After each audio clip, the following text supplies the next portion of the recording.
For those that are not here yet, you can catch the recording, but I bet you a bunch of folks will come in after the fact. Well, like I said, thank you for being on previous webinars. I see some similar names, and I appreciate you staying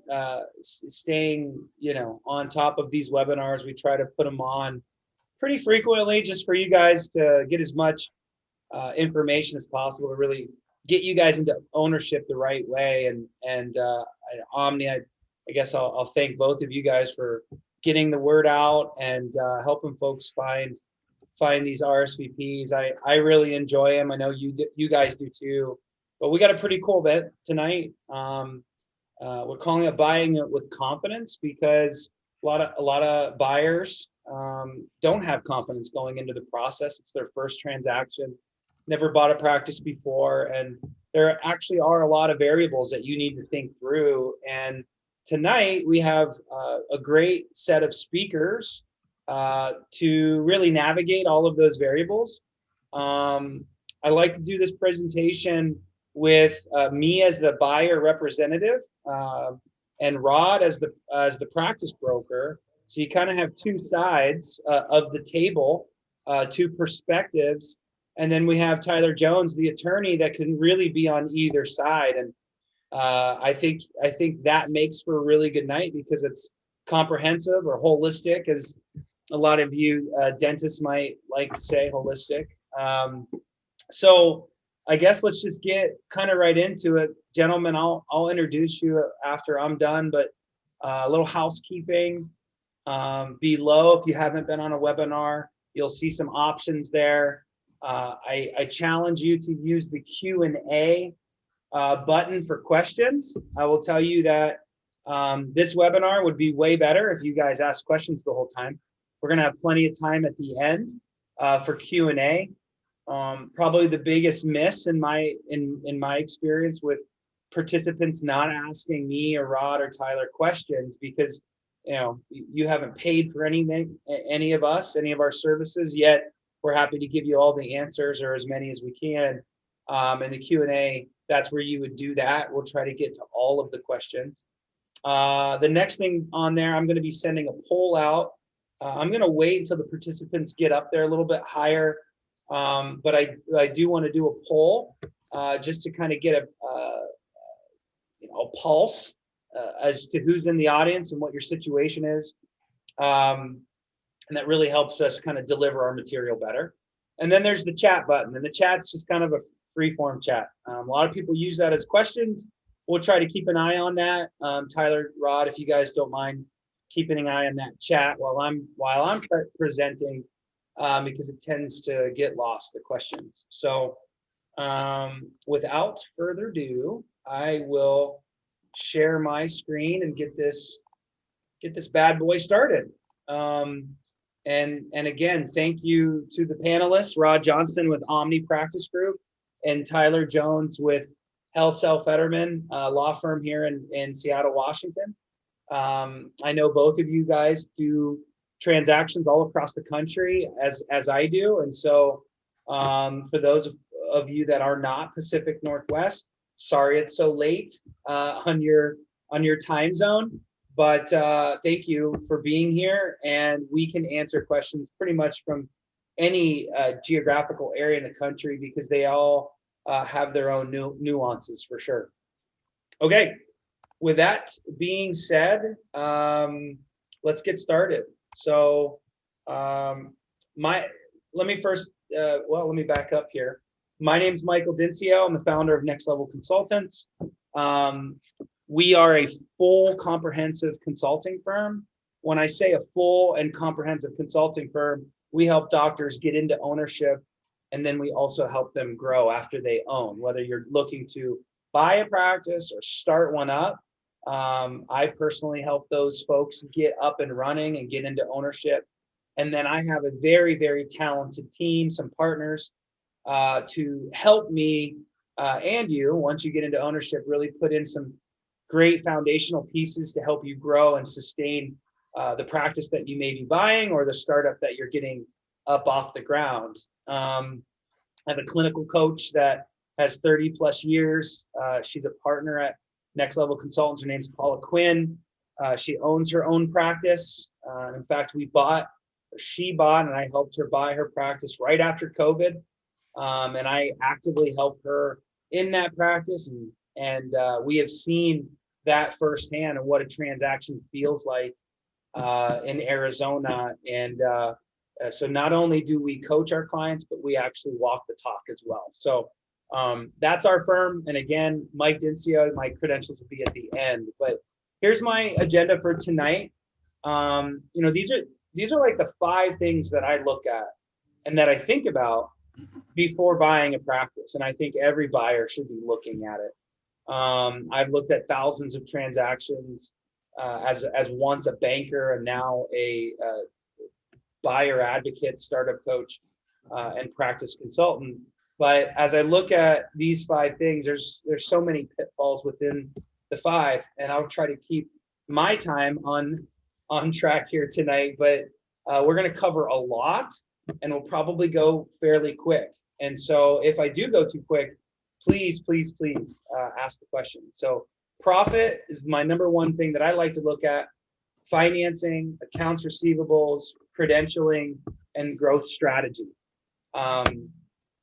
Before I get into that agenda, however, I do want to get into the process, because I find that most folks, which reminds me, I'm going to launch this poll. Most folks don't quite know the process. And so at a very high level, there's lots of little things in between each one of these core 5 things. But at a very high level, these are the 5 steps. You find a practice, you analyze that practice. So you get the idea here that you want to buy, you go and look for one, you make an offer, you do the due diligence, which is the analyzing, the chart audit, looking under the hood, so to speak. The gear would represent that. You make sure that you like it, you move forward, you deploy your team, and you get into closing. And so really there's a lot of steps in between those 5, and I'm making it look very, very simple. But there's a lot of steps in here that a lot of things within each one of these that are quite maybe complicated, but it's probably not the right word, but detailed, and there's a process to it. But this is what you're looking at. Whether you're working with a banker, attorney, CPA, consultant, they're going to help you through this process. And so yeah, let's get right into my first step, which is profit.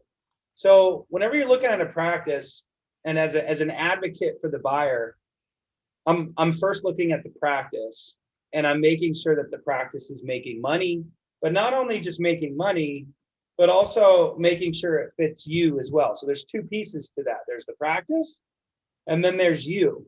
And I always tell people the practice could be really good, and you might be a horrible borrower, or it might be the other way around. The borrower might be really good, but the practice isn't so good, or it's average. And so it really is a back and forth between those. When I was a banker, I remember seeing very strong buyers, but bringing me very bad practices, and we might say no. They would say no to that sometimes, or the opposite. The practice is really good and just not so sure about the buyer. So walking through, when you're analyzing the 2, practice is the first thing I'm looking at, and of the practice, is the practice making money. And this is something that, and Rod and I were just talking about this. This is something that Rod and I get a lot of questions about, whether I'm representing somebody or Rod is trying to explain to a buyer on the seller side, what is the real money being made? And oftentimes, and I'll see the answers hopefully here in the poll, please answer those. You're just looking at the tax return, you see the bottom line, it might be a negative number, and you think this practice isn't making any money. But actually that's not true, because there's a lot of things to look at in the tax return, and oftentimes in the prospectuses that the practice brokers put together that really explain how much money the practice is making. Here's a very rudimentary calculation for that. You want to take the net income, you want to add or subtract some of the adjustments, and I'll go over that here in a second. add or subtract some of the normalization, and I'll explain what that means, which will get you to the real profit. So adjustments, in a very crude way of explaining, are basically expenses that really aren't expenses to the business, but are more benefits to the seller. Okay, the easiest one to think about is auto. When a lot of people run, personally, I do too. You run your car payment through your business. So isn't that a benefit to the seller because your business is paying that auto? That would be what I would call an adjustment. So you would add those car payments back into the net income. Otherwise, it's a low income number or a lower income number. So all personal expenses, auto is one of those. I'm sure Rod, you should get into some of these things when you go in your presentation, but I've seen it all. I've seen Amazon accounts linked to office supplies. I've seen all kinds of nonsense. And really, when you're looking at these practices and working with a great firm like Omni and Rod and a guy like Rod, they will explain, they will do most of the due diligence to figure out what exactly is real expenses and not. And you'll see that on the practice valuation, the adjustments, or sometimes they call them add backs in the banking world. So really look for those personal expenses. Look for those unusual expenses, like if you had a really high payroll, there might be some family, like a wife or a daughter who works quote unquote for the practice, right? Look for mismanaged expenses, and that's what I mean by normalization. If your supply bill, for example, is 12%, that would be a mismanaged expense. It really should be closer to maybe 5 or 6%. So that would be called normalizing expenses. Rod, I know you look at this as a CPA as well. We always have to look at, okay, how's the practice being ran? Is it being mismanaged? And if it is being mismanaged, you could make the argument to normalize some expenses or some add backs. The last one I'll point out is one-time expenses. So one-time expenses might be an example of, oh, we just got a brand new cone beam installed into the practice. That would be in the profit and loss or the tax return, and obviously they wouldn't have as much net income. Guess what? Next year, the amount that cone beam cost would be added to profit. So you have to consider the one-time expenses that aren't normal expenses on a monthly, yearly basis. You have to back or adjust that back. So I'm sure that got a little bit technical. I hope it didn't. But again, that's why you might consider hiring a guy like me to really dig into this and look at it. I know the practice brokers do a great job of trying to, at least Omni does, of trying to really make this clean and easy to read. But this was a very common question I got. Rod, I don't know if you have anything about adjustments in your presentation, but I could give you a few minutes. Or do you? Yeah, I do. Okay, all right. I'll let you run into it. Definitely earmark some fun stories in that department. Okay, so now that we've looked at the practice and figured out what the true profit is, now we got to look at you, right? You as the borrower. And like I said, you got to have a really, really profitable practice. But if you, the borrower, can't make it work, or there's some concerns, then oftentimes the transition won't work.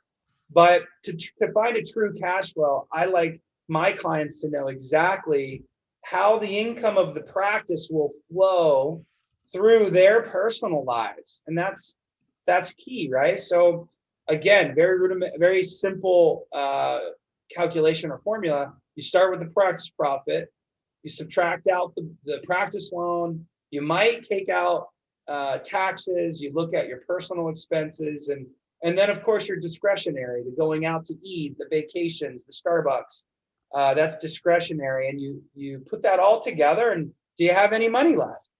And that's as simple as it gets. But it does start with the practice profit. And if you have that practice profit messed up, you really can't decide if this practice is right for you. I have a couple caveats down here. Student debt. because I talked about personal expenses, student debt, I would ask you to really consider maybe the IBR, which is the income-based repayment program. Be careful of refinances. There's always gimmicks out there with really low interest rates. It can really mess up the cash flow of a deal. So if you truly want to get into ownership, be cautious about how you approach your personal financial situation, because every decision that you make after school could really affect it. Again, house versus rent, getting a new car, all these things, it really does affect it. So getting into ownership, you must truly think about those things. I've had many deals back in the day when I was a banker where it was just borderline, just hairline, a yes or no. The bank was on the fence, and because they, got a new house and the house was $1,000 more than what they were paying, it actually killed the deal. So think about some of those life choices before you get into ownership, if you do want to get into ownership, which I'm assuming you do since you're at this webinar. Okay, cool. I'm going to share with everybody the poll real quick. Just take a pause. All of you representing Pacific Northwest. Whoop, whoop. Awesome. So guys, we can just talk about the Pacific Northwest. I think does this share it with everybody? I just ended it. Can you guys see the responses? Maybe no? Okay. No, I can't. What is keeping people from buying a practice today? Can't find good practices is the winner, but also I can't find a spot, or nervous about the process, comfortable, not comfortable with the situation, too comfortable with their situation, or just straight need help. And so hopefully we can answer some of those questions. How do you look for a practice? Brokers' websites, state associations, looks like it's common, and then networking. Good. Are you considering a startup? Yes. 71% of you that answered is also considering a startup. Good. We can address some of that, the differences there tonight. What's most confusing about practice valuations? The value, reading tax returns, a few there, cash flow in general. It's kind of a mixed bag here. Details about the practice in general. So that's a spread. So hopefully we can clear up some of that tonight. Of course, there's a share results there you go, folks. You can check that out. All right, finances. Okay. So this is obviously a really big piece of it, because if you can't get lending, you can't get into ownership. And financing is a big piece of our world today, because COVID has kind of rocked the banks a bit, but most of them are pretty much back online. And these are the top 7 things that banks are really, really looking at. From an ex-banker to you, this is what they're looking at. Number 1, can you afford the payments? The last couple slides, I talked about that. They're looking at the practice, they're looking at you, and how does that marry, and do you have enough money to live off of? Number 2, and with some banks, this is more important than others, but it seems to be something that is common enough to have a place in my top 7. So how much cash versus liquidity, or liquidity, not versus, how much cash or liquidity do you have? And I want to define liquidity. Liquidity is not retirement money. I had someone just yesterday say, oh, well, I've got 401k money. They should look at that. No, liquidity is defined as money that you can get within 3 days without penalty. So sure, you can pull out some money from your 401k, but it's going to be a huge penalty.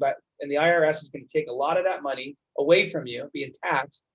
And so, no, this is cash.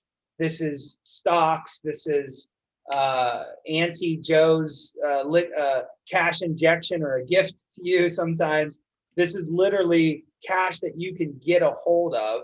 And most banks, well, not most banks, a lot of banks want 10% of what you're borrowing. That's a big number. If you're looking at a bigger practice, that's upwards of $100,000. If you're looking at a small practice, 30 to 50,000. So depends on what kind of practice you're looking at.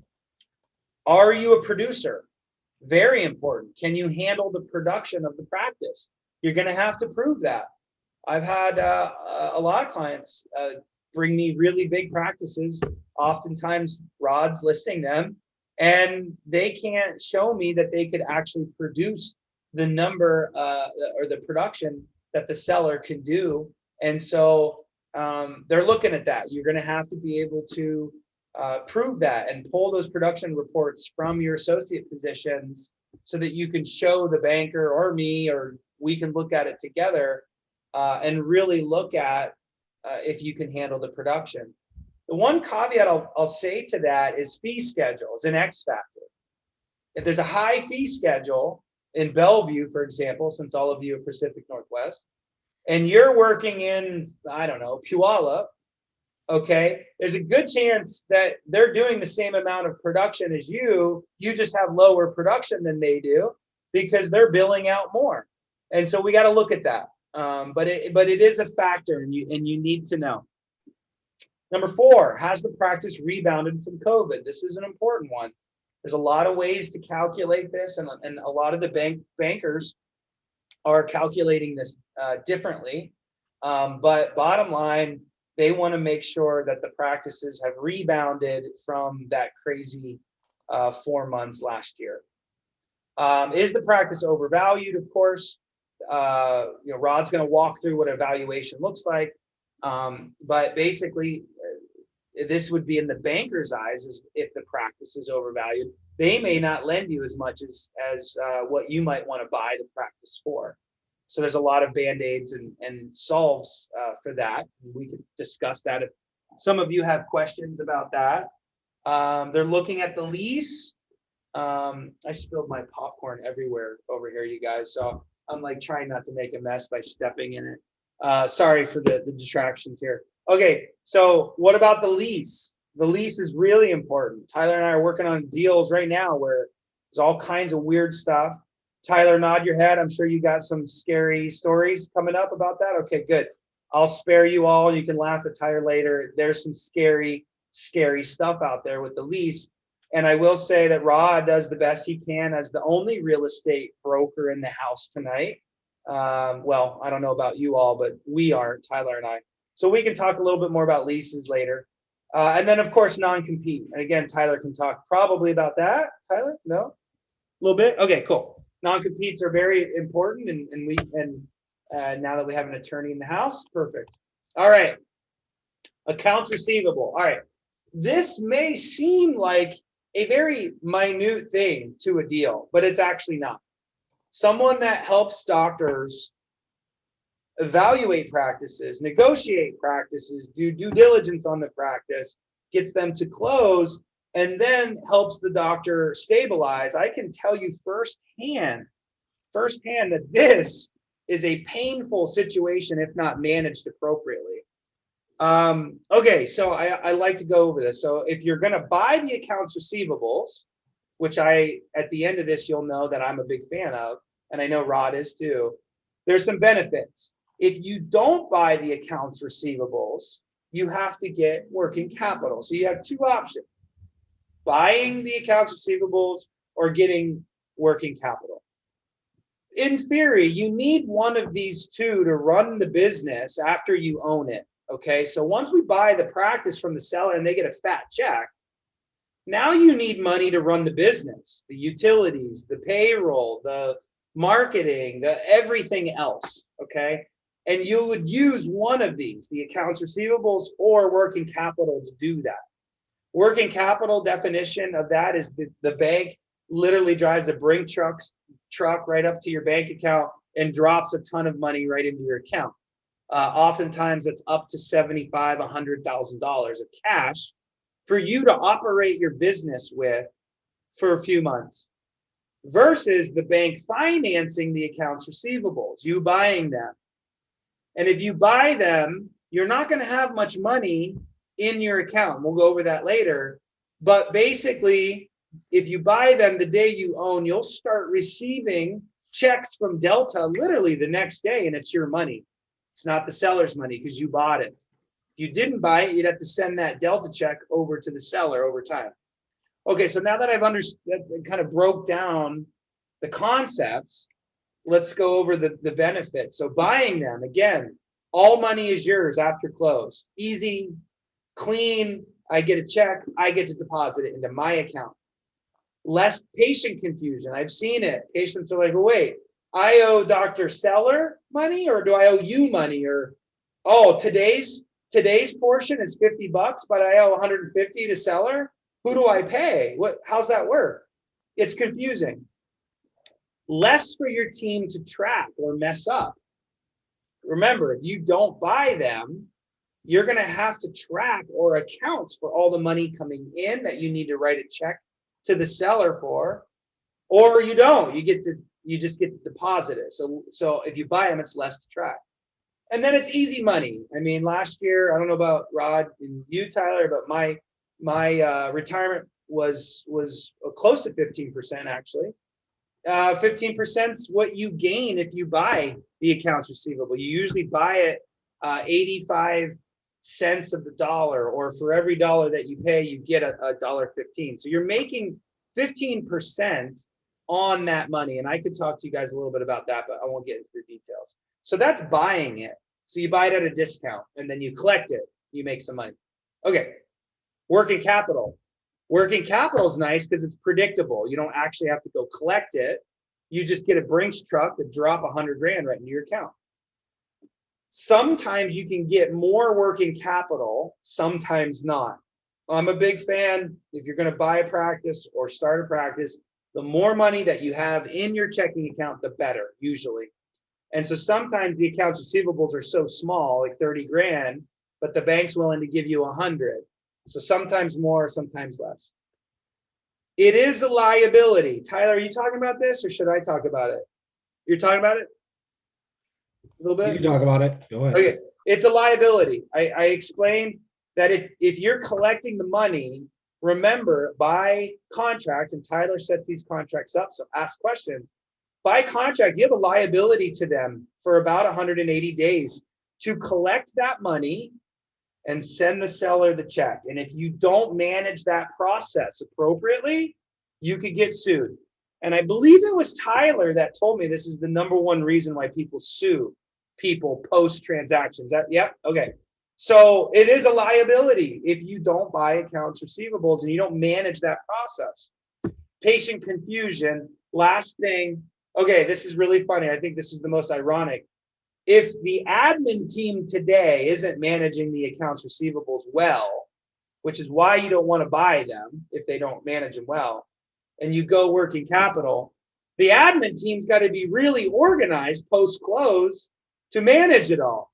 But they're not very organized already. So there's a good chance that your admin team, if they're not already on, like dialed in with accounts receivables, there's a really good chance they won't be really great post-close.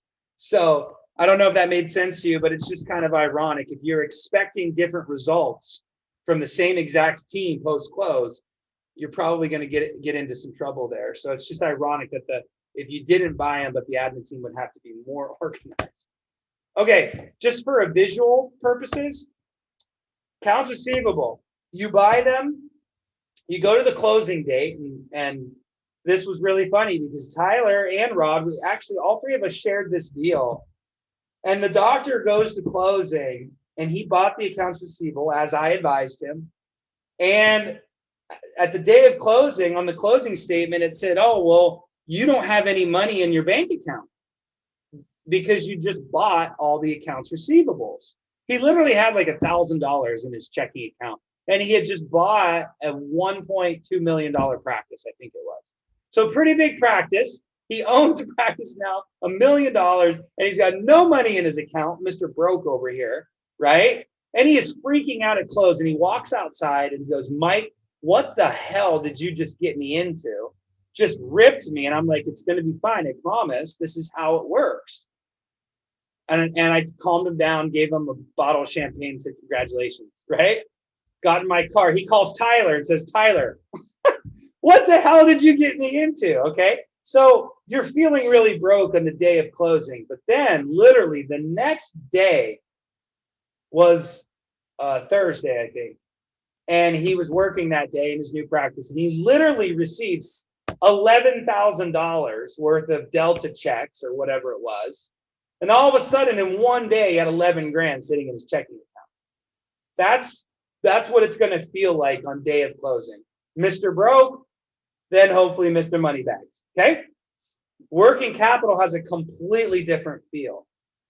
Working capital is you go into closing day, you don't buy those accounts receivables, Brinks truck walks up and dumps all that cash into your checking account. And you're feeling like you're the boss, right? You got 100 grand sitting in your checking account. You haven't seen that kind of money ever.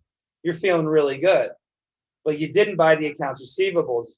So you start working, you're working, you do your first payroll. None of your insurance checks are coming in because you just started working. The production that you're doing got sent to the insurance company and we're waiting for them to pay us. And that could take 15, 20, 40 days. So while that's happening, all these other Delta checks are coming in and you're sending them to the seller. So you got all this money, but it's dwindling. And now you're feeling broke. Okay. Now you're Mr. Broke again. Now you're like, holy crap. I just bought a business. I don't have any cash flow. I'm sending all these checks to the seller. Eventually, those insurance checks do start coming in and the working capital stops bleeding and you start building that cash back up. And that's the cycle if you do working capital. But remember, it's a flow of money that you're going to have to manage if you go working capital. Okay, I spent a lot of time on that because I get a lot of freak out moments from buyers. So anyways, thanks for indulging me. I had fun with the graphics. Hope it worked. All right, next. Credentialing and / insurance. So the insurance question, we get a lot of questions about insurance. I see no questions. That is depressing, people. Get your questions in. Am I missing something with chat? Are you guys talking chat over there? Nothing. How do you not have any questions about what I just went over? So come on, get your questions in. I literally have done hundreds of transactions. Please ask. Okay, credentialing. This is an interesting situation about acquisitions. So if you're buying a fee-for-service practice, FFS, great, but might not be so great because most of those patients go to this particular practice and they know that they're paying just a little bit more than what they might have to pay right across the street with someone that does accept their insurance. And so you could potentially see a lot of attrition with the fee-for-service practice. Got to be careful, got to do your due diligence, got to come up with a fee strategy. So pluses and minuses there. Okay, PPO route, preferred provider organizations, in network. Okay, so when you're buying a practice, it's obvious, get a list of all the insurance companies provided that are in network and go through them. And guess what? You should get it credentialed with every single one of those. Shocker. Now, I say it's 85-15 rule because usually an office will have 85% insurance, 15% cash.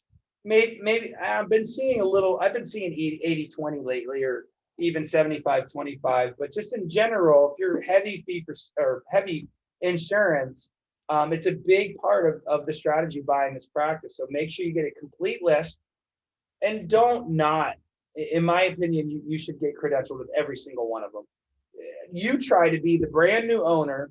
The patient comes in, you've dropped their insurance. I mean, you basically told them to go away. I mean, you're probably going to lose that patient. Build the relationship with them, then you can drop the insurance, and guess what? You can hold on to some of those patients easier. I got a big warning, which is Mr. Emoji over here. This is my emoji page. I got a little crazy with it. Sorry. But this is be quiet, because as you're applying to these insurance companies, they love to send a documentation to the office, and all of your paperwork will have the office that you're buying's address. They love to do that. They love to scare the crap out of the employees and sending them letters saying, "Hey, Dr. Jones is now in network with Delta." And they'll be like, "Who the hell is who's Dr. Jones?" Tyler, I'm sure, Rod, you guys are probably going to talk about letters or not telling the team. Not telling the team? Yes, no, maybe. You guys can cover it. Telling the team too soon or too early. I'll leave it to the other guys. Okay. So once you navigate filling out the paperwork and getting credentialed and timing that so that you don't let the cat out of the bag with all the employees, you want to apply as soon as possible, but be careful. You can't start that process too soon. Fill them out correctly. I had another doctor who didn't want to pay a professional. It's okay if you don't want to, but if you're not going to pay a professional to do it, make sure you fill it out correctly. Because if you don't, you won't get the same fee schedule. And you can get the fee schedule that's the same if you fill it out correctly. Probably 95% of the time you can. There are some asterisks to some of these things, but big picture, you can get the same fee schedule if you fill out everything properly. If you don't know what you're doing, seek help, and it is going to cost you some dough. It's expensive to hire these credentialers, but imagine getting a $20 haircut on I don't know, exams because you didn't fill it out right. You'd be in some big trouble. Okay. Number 3 is very controversial. We can have a conversation about it. I think I maybe got in an argument with one of the participants last time we did this. There's no need for arguments. I'm telling you, I do a lot of transactions. You can bill through the seller for a short period of time, as long as you let the insurance company know what you're doing. You're not really, technically, Tyler will tell you, you're committing insurance fraud. But the insurance companies know this happens every single day of the week. If the seller is willing to let you use their credentials until you get credentialed, and you send your claims and you let the insurance companies know you're doing it, it'll be fine, and you can do that. Maybe Rod can talk about that. Maybe there'll be some questions that come up about it. But yes, by definition, it's illegal, and you can get on chats and Howard Ferran and dental whatever blogs. Yeah, people are going to tell you it's illegal, but I'm telling you, it happens every single day, and you just have to do it the right way. And let's have a conversation about that if you want. Okay. Last but not least, I think I'm doing okay on time.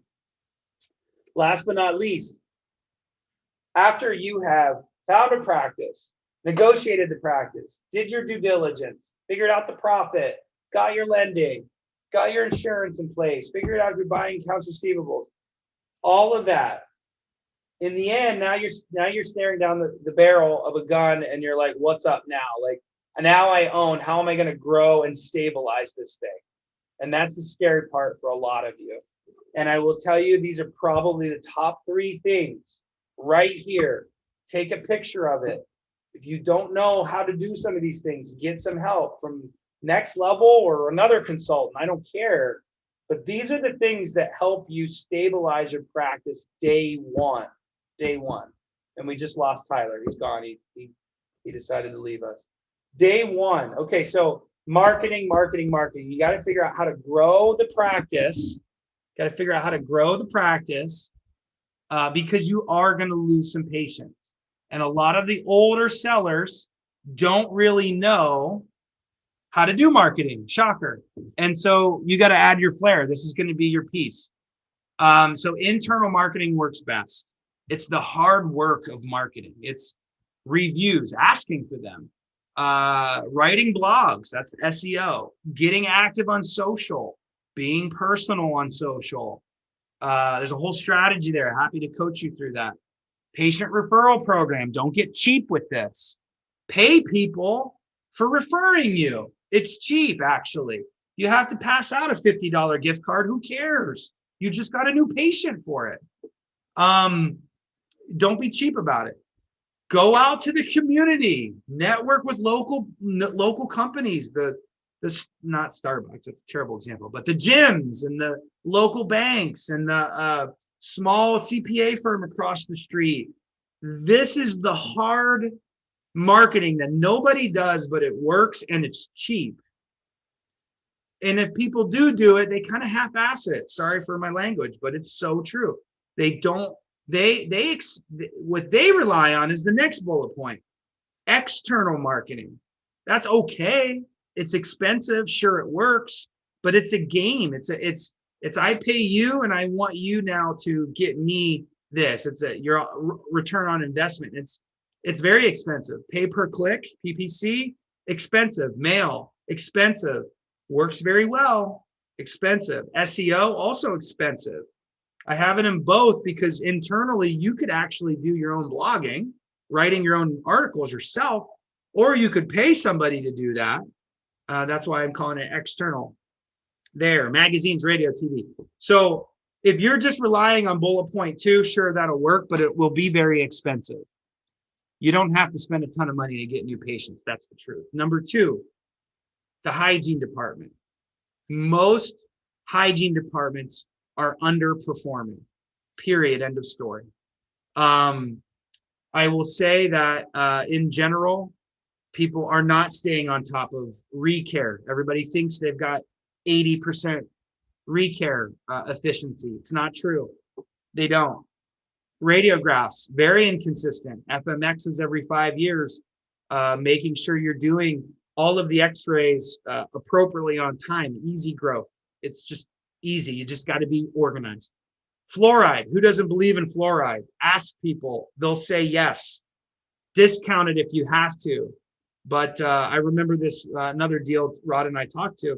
Literally, I calculated if he did fluoride to 100% of his patients, I know that's impossible, it would pay his rent for the month.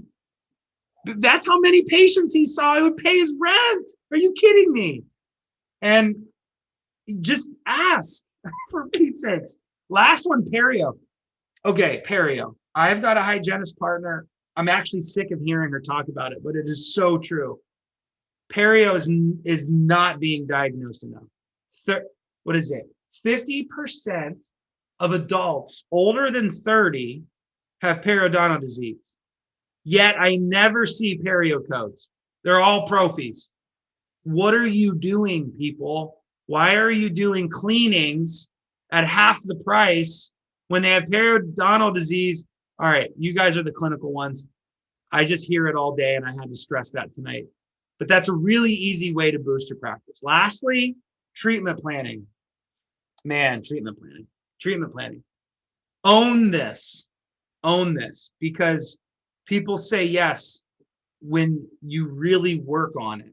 Imaging, radiographs, we talk about intraoral cameras.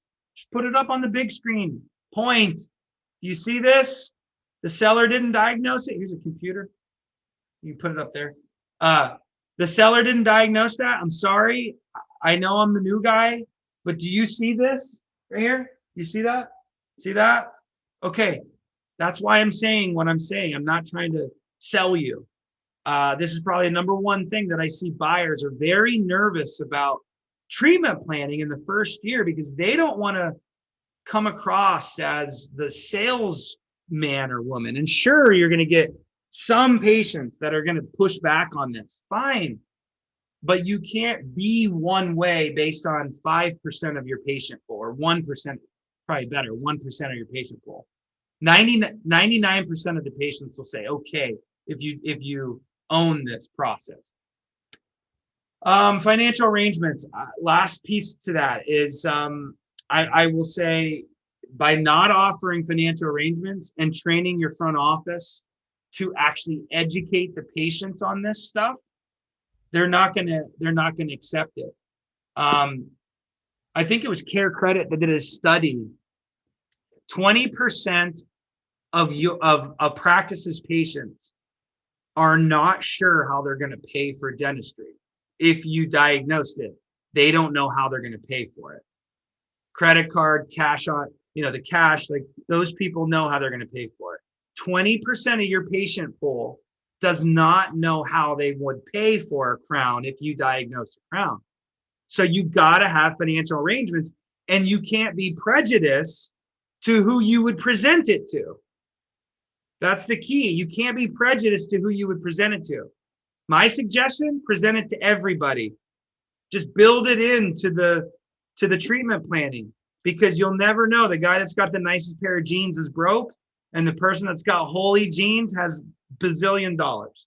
You got to offer it to everyone, and I guarantee you your numbers will go up. All right, lecture's over. My contact information is on screen. The one thing I see that's missing, please take a picture of that. Reach out to me. I do have a podcast. I love it. It's a lot of fun. It's talks specifically about startups. It's called dentaluncensored.com. That's the website. I'm going to actually put it in the chat. Dental Uncensored. That's the only thing that I didn't put on this slide. Dentaluncensored.com. So check it out. We're having a lot of fun talking about startups.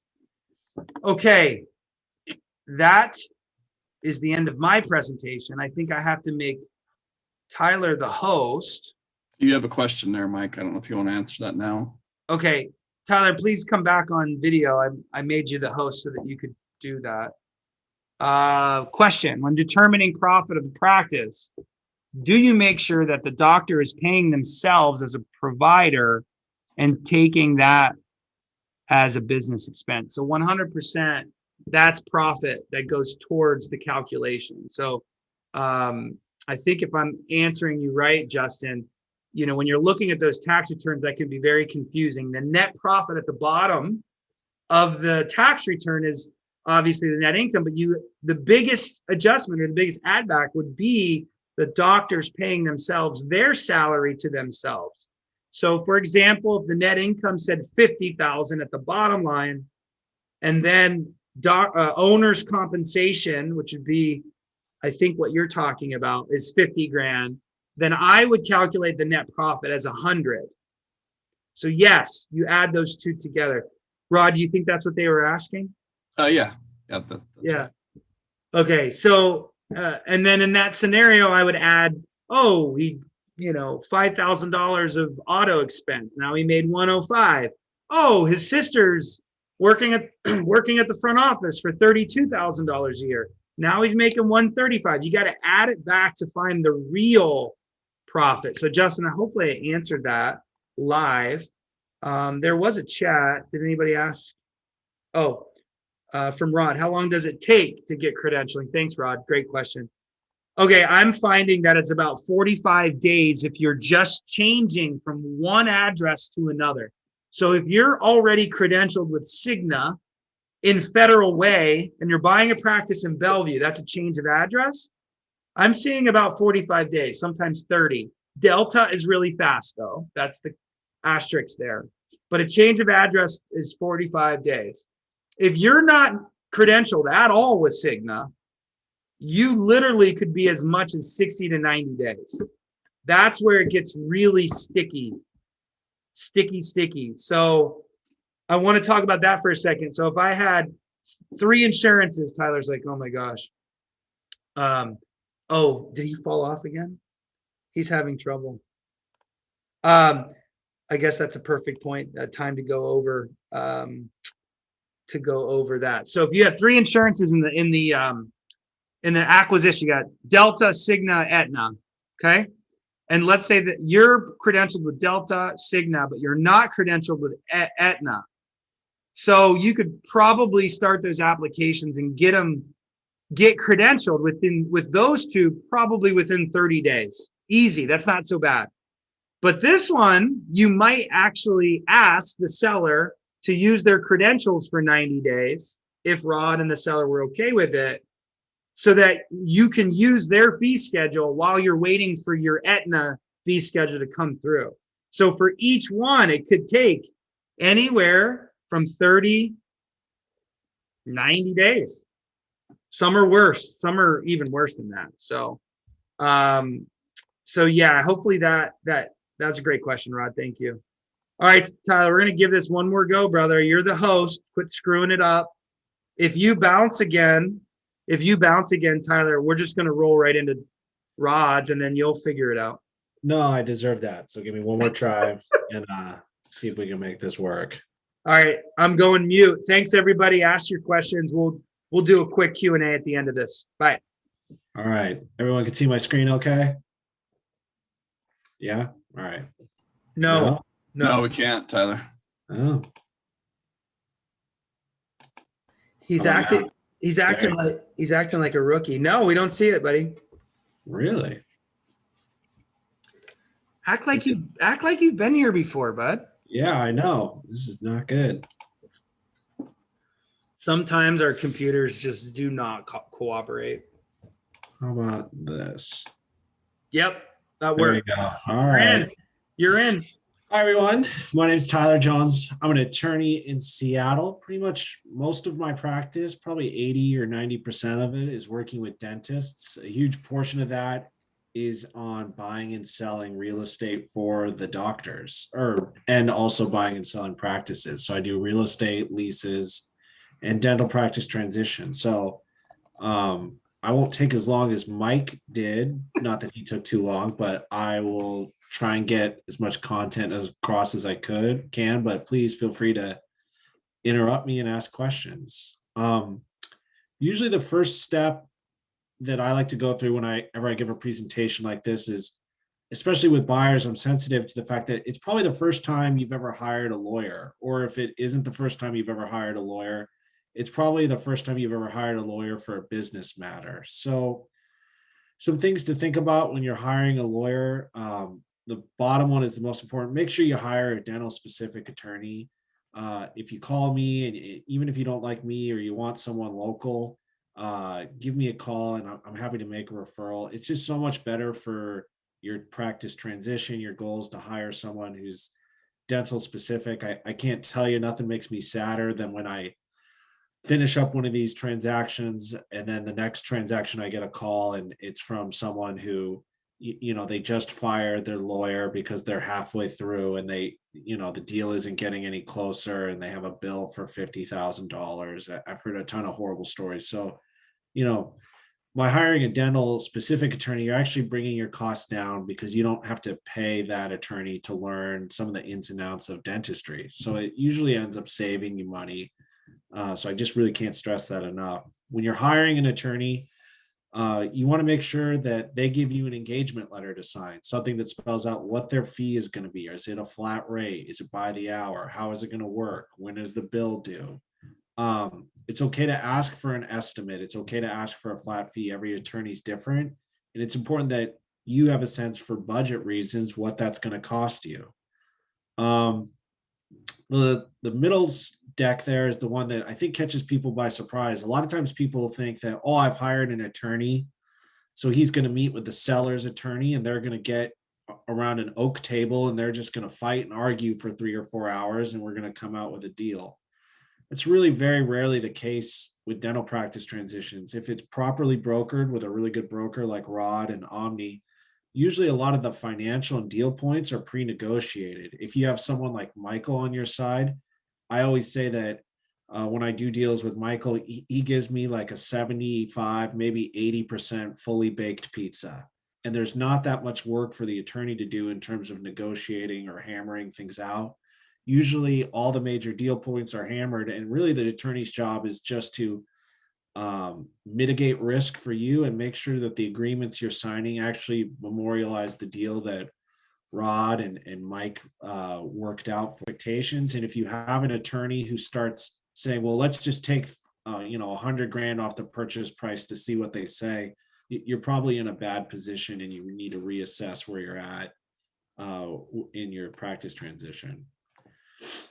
From a legal perspective, there's probably 5 or 6 components to a practice transition. And I'll be the first to admit that since COVID-19 happened, these are getting increasingly jumbled up. It used to be a list of things you do, and now it's kind of this weird constellation of things that have to happen. It's less fluid. So the first thing is that a letter of intent, usually signed by the purchaser, is presented to the seller. And if the seller agrees to those terms, you're usually off to the races, and that's the first step. With a letter of intent, there's 3 really important things to think about.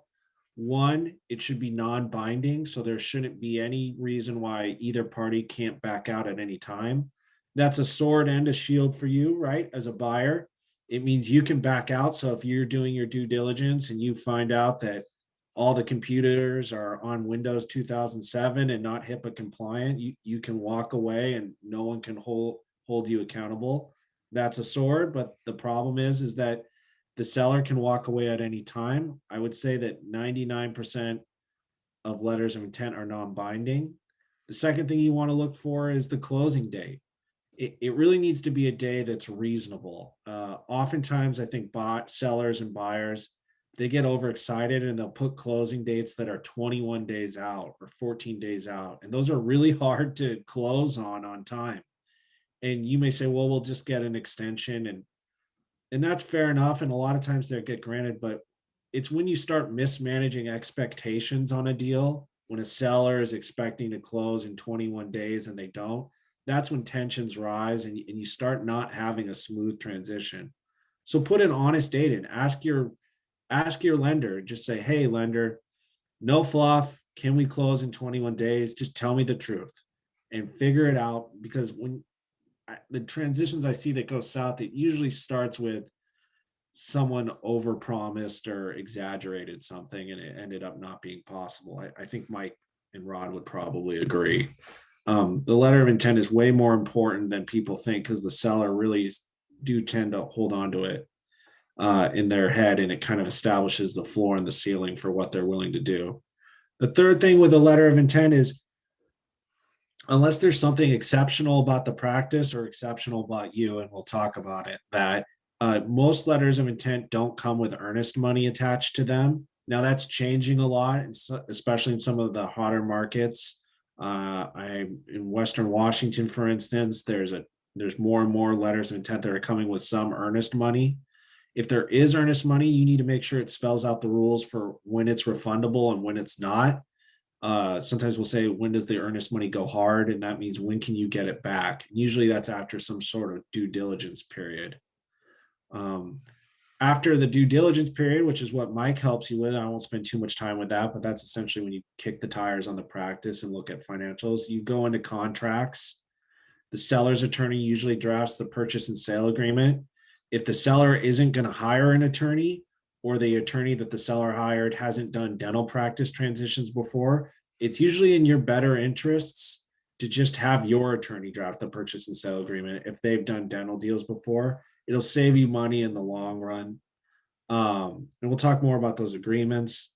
The fourth thing is the lease. So if you're buying the practice, then that would obviously be a real estate purchase, but oftentimes, probably like 90% of the times, the buyers aren't in a position to buy the real estate right away. So they need a lease. And then sometimes there's an employment agreement for work back. We'll talk more about that. And then the closing documents, and the day of closing, we'll talk a lot about that. Mike went through these. A lot of Mike's concerns is to help you budget cash flow and make sure your practice after you close is successful. I'll just go through a few things that are usually high risk for legal issues in due diligence for you to be aware of. Is Mike hit it pretty hard. The accounts receivable, really get your arms around how healthy it is. Credit balances in a practice. These are the prepaid amounts that Mike talked about, that although they're not legally your responsibility, from a continuity of goodwill perspective, of a patient overpaid a year ago by $200, they're going to expect, they don't realize that it's a new owner. They're going to go, this practice owes me $200.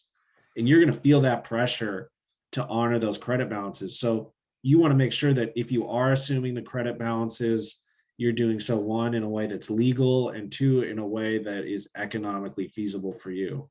In this summer, I was selling a periodontal practice for over $1 million, and the ARs for it were about $100,000. And 2 days before closing, after begging and begging, the seller disclosed that the credit balances for the practice were $400,000. And so you really want to know beforehand. And as Mike said, usually it's credit balances that end up with me in mediation or arbitration. It's usually a pretty big deal. Third thing is the schedule, especially post-COVID. How are they booking out? How booked out are they? Financial inconsistencies. Mike can help you work through those. We'll talk a little bit about employee covenants later. Regulatory compliance, a big one this year has been all computer systems need to be operating on Windows 10 or newer. Otherwise, they're not HIPAA compliant. because Windows is or Microsoft is no longer doing security updates for software older than that. We talked about, inability to honor your LOI. So, after you commit your due diligence, your banker needs to be able to say, yeah, we can do this loan. And if you aren't sure yet, then you've got a problem. PPO fee schedules, Mike talked a lot about that. Two that I always comment on is that there's this thing that happens with a lot of my clients when they're buying a dental practice, and it's called deal fatigue. And if anyone's ever bought a house, it's that feeling of you spent a month or 6 weeks working towards something, and it's a week before, there's still some more work to do, and you just kind of go, I don't even want this thing anymore. It's just too much work. This is too hard. You really got to push through that, and keep the train going. I always kind of say that when you buy a dental practice, for the month before closing, it's kind of like having a second part-time job. And I always encourage people to just say, hey, every day commit 90 minutes to answering emails and coordinating with your team. Purchases and sale agreements. I won't spend too much time on this because I know we got to rush. Usually the purchase and sale agreement is an asset sale that's structured in a way to protect the buyer from the liabilities of the sellers that may arise. From a buyer's perspective, in a purchase and sale agreement, the most important section is the representations and warranties. You need to go to your attorney and you need to say, I want to understand what the representations and warranties mean. Those are promises that the seller is making to you about the practice, how it has been run, and how it will be operated as of the date of closing. And those are usually where the most back and forth between attorneys happens. A really common one, and I should add this to my due diligence side, is as more and more general dentists are doing ortho work using Invisalign and clear liners, we're increasingly seeing that it's not 10 or 20 patients in a practice that need to have Invisalign treatment after closing finished up. I have a couple where it's over 100. And if the buyer's taken all those, or if the seller's already taken all the money up front for that treatment, who's going to finish that work? So you really want those representations and warranties. Hey, I only have 12 ortho cases that you need to finish. Another common one, and I don't know what Mike's opinion on this, he's more of an expert on running your practice after closing, but more and more rewards programs. Hey, if you don't have insurance for $400 a year, you get X, Y, and Z, and making sure you understand what the patients are going to be expecting you to honor. The second set of important documents is the non-compete agreement. That covers the prohibited radius that the seller can't practice in, covers the term, the length of time. Most banks want somewhere between 3 and 5 years, so it depends on where the practice is. It also should spell out what the transition assistance looks like. How are they going to help you transition the patients? There's also some miscellaneous documents, but those usually are the big two and where the attorneys spend most of their time. Leases, if you're in the Western Washington area or Washington, Oregon, and frankly, even Anchorage now, this is probably where your attorney should spend the most of their time on your transition. Other than possibly your employees, if you have more than one hygienist, your lease will be your most expensive line item in a year. And so you really want to make sure that you understand that and you understand what your obligations are. The benefits of when you're negotiating a lease and a transition are, if you do a whole new lease, the seller really loves you because it means they're totally off the hook and they love it. They don't have to do anything. The problem is that takes a long time. Oftentimes closings are 30 or 45 days out. There's just not enough time to negotiate a new lease. And the landlord wants you to do a lease assignment because in Washington, Oregon, Montana, Alaska, and pretty much every state I've ever worked in, when you do a lease assignment, unless it says otherwise, both the seller and the new tenant are on the hook for the remainder of the lease. And so oftentimes sellers will negotiate their release after 1 or 2 years, but landlords technically favor lease assignments more because they get 2 people they can look to if there was ever a problem. The nice part about a lease assignment is you do still have an opportunity to clean up some things in a lease. Mike and I are working on one right now where we're changing the rent a little bit and adding some more options to extend.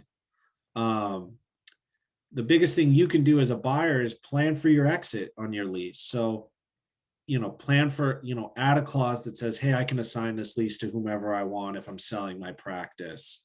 Spell out that say, hey, my personal guarantee, I don't want to personally guarantee this lease for 20 years. It's going to go away after 5. If I've been a good tenant for 5 years, you don't need a personal guarantee anymore. Negotiate options to extend. In some of the urban areas, avoid demolition clauses where the landlord can kick you out with 12 months notice if they're going to tear the building down. Another common one is recapture clauses. I see these more and more where it's a clause that says, if you ever ask for a lease assignment, just if you ever ask for one, then the landlord is allowed to kick you out of the building. And so it makes it really hard to sell your practice if you're afraid to ask the landlord to leave, because they'll kick you out. And so you really want to spend some time and understand the lease. And that's, I always say part of my job when I do these is advocate. And I love advocating for dentists in these transitions, and that's probably 60% of it, but probably 40% of it is educational. Just say, this is a 30-page lease. Here's how it works. I won't spend too much time on the real estate. It's and how to buy it. That's usually a very case-by-case basis. But the biggest thing is, if you do have real estate ownership in your heart, that's something you want to do in your practice. Plan out your pathway to ownership in your lease. Do you want to write a first refusal? Can you get an option to purchase? Spell that out when you're a tenant, and it'll make your purchase much easier later on. I'll just end, and Mike and Rod are free to laugh or make fun of me, but I'll give you the 6 common mistakes I see my buyers. I think I did 45 dental transitions last year in 2020. And so the 6 common mistakes that I see people make as buyers that are not, oh, I didn't read this agreement, but just general anecdotal ones that I think would be helpful for people is, after closing, the first call I get is, I need to fire someone, Tyler. What do I do? And usually, because you're going to be much younger in age than the seller, the number one problem is you have an unhealthy relationship with your employees after closing. And I don't mean, like you both all need to be in therapy. I mean, hey, Tyler, Susie called in sick. And I go, oh, okay, well, how did she do it? Well, we're all on this group thread and everyone just texts each other and sends funny GIFs and says slightly inappropriate stuff for hours and hours a day. But she just texted me and said she's not coming in. Can she do that? That's an unhealthy relationship with your employee, because then I get to see this whole thread of all the stuff you've been saying that you probably shouldn't have been saying. So I always encourage people that as much as you want to bond with your employees after you take ownership, you really should establish some healthy boundaries. If someone's going to call in sick, they need to call your office manager, or they need to write you an email. You need some break. I think Mike would tell you that when he's consulting, a huge part of his day is just managing the relationship and when to create distance between you and your employees. That doesn't mean that you can't have fun with your employees and socialize, and they be your friends. But when things go south, you're going to regret that time that, you made everyone margaritas in the lab room or something. So really establish healthy relationships with your employees. The second one is learn some payroll laws. Ask me some questions. It's so common that people think that they know how the laws around it work. They just trust ADP or whoever's doing their payroll services. Understand that every state is different. Now there's increasingly more and more cities, Portland, Anchorage, Seattle, Denver. They all have city-specific payroll laws. Just spend a few minutes at the end of your transition understanding how does vacation accrue? What are the minimum requirements that I have to pay these people? Oftentimes sellers are doing it wrong because it's how they were taught to do it 20 years ago. Second of all, there's a lot of unhealthy expectations out there in the dental workforce. A common one is that so often I get selling dentists who tell me, well, hygienists aren't entitled to breaks. They don't get breaks. They make too much money for breaks. And while that all may be true, I have no comment on that. They definitely get breaks. And so, I had one client, he was selling his practice, and I go, well, you don't give your hygienist breaks? He goes, no, I had all of them sign this letter that agrees that I don't have to give them breaks, so I'm good. And other than putting it in writing, which makes it worse. So really spend some time, learn some payroll laws so that you can really, since that's your number one liability factor after closing. The third one, Rod and Mike can mock me at that. I think every transition is different when it comes to meeting staff. I think the temptation, if you do a deep dive on Dental Town, is when do you meet the staff at closing? If I'm representing a seller, I'll tell them they should meet after the contracts are signed, maybe the night before closing. Increasingly, I'm seeing more and more buyers want to meet weeks, days early. And I see that blow up on a lot of people's faces. And I know that that's the common thing that buyers hear. But oftentimes, when staff have too much time to think about a transition, they start making rash decisions. They'll quit, they'll walk out. It's, in my experience, better just to close on a Friday, meet on Friday, and then start up on Monday. Or even better, start your first day working is the Monday you tell them. And don't give them so much time to think about it. Let them show them who you are and how you practice, and you'll do much better.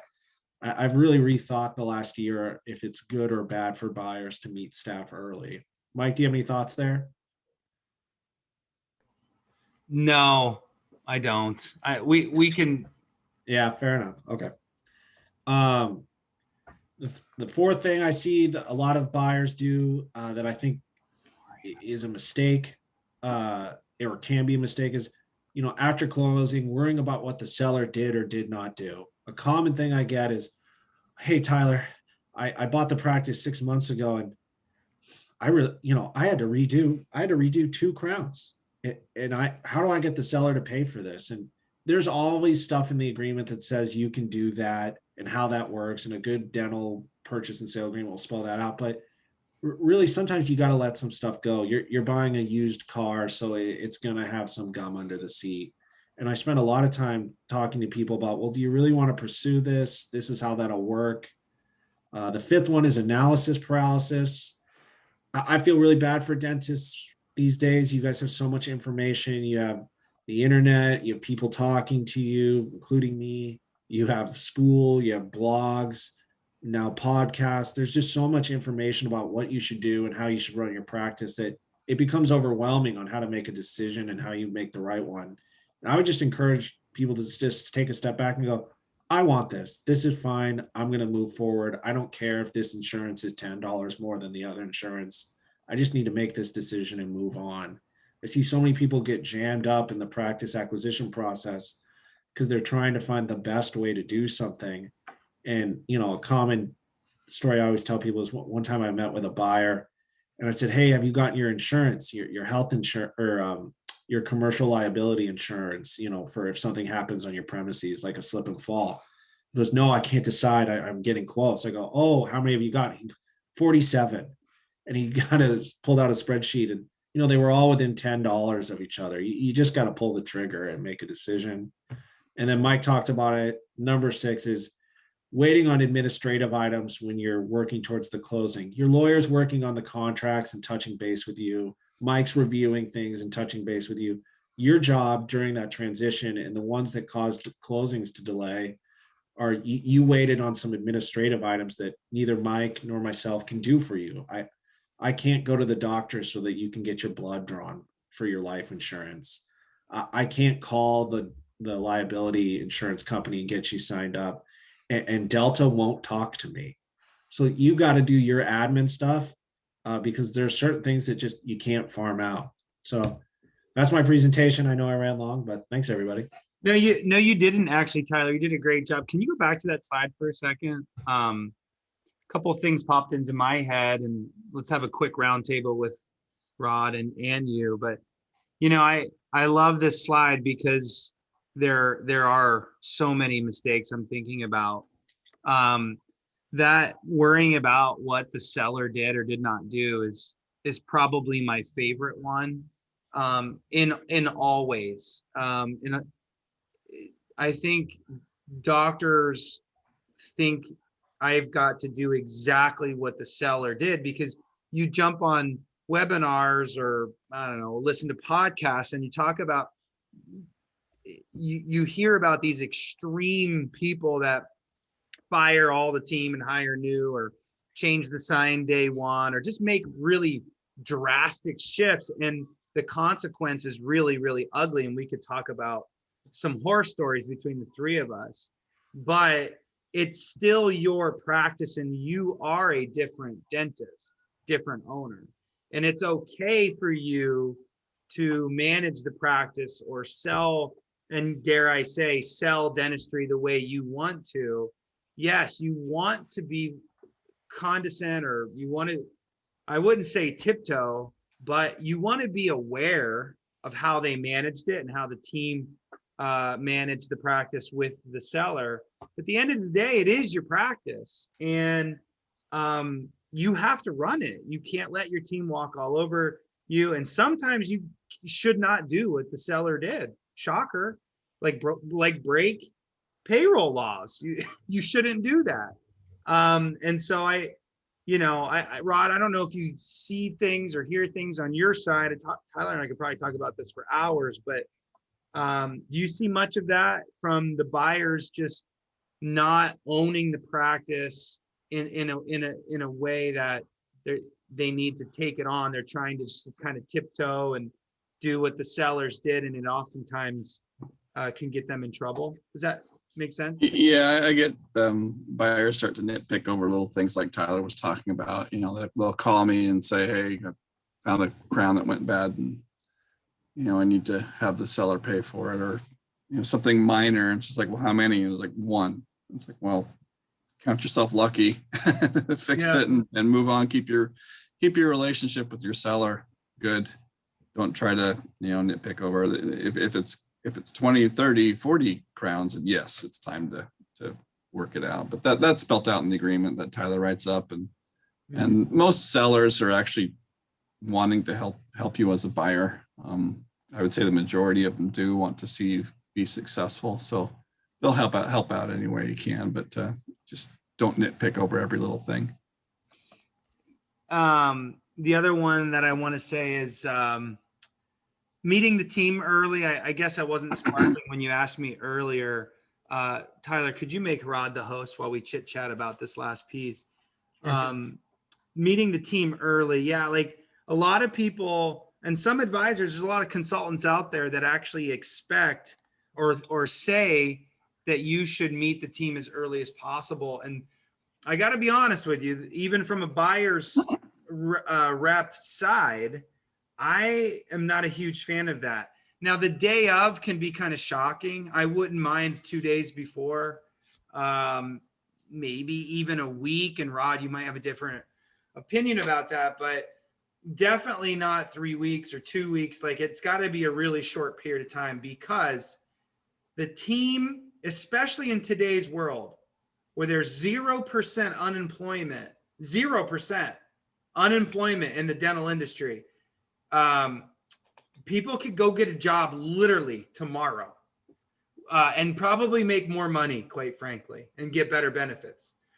And so in that kind of environment, the minute you introduce a new variable, well, you could be as sweet as pie as a buyer and win everybody over. They still will be like, now's a good time to go and negotiate a better rate out there, because I have no relationship with the buyer at all. And the devil that I don't know is the better, you know what I mean? Whatever that saying is. So I would say caution. It's not always a great idea to meet them and let that team stew on what they don't know about you. You could be the best person in the world.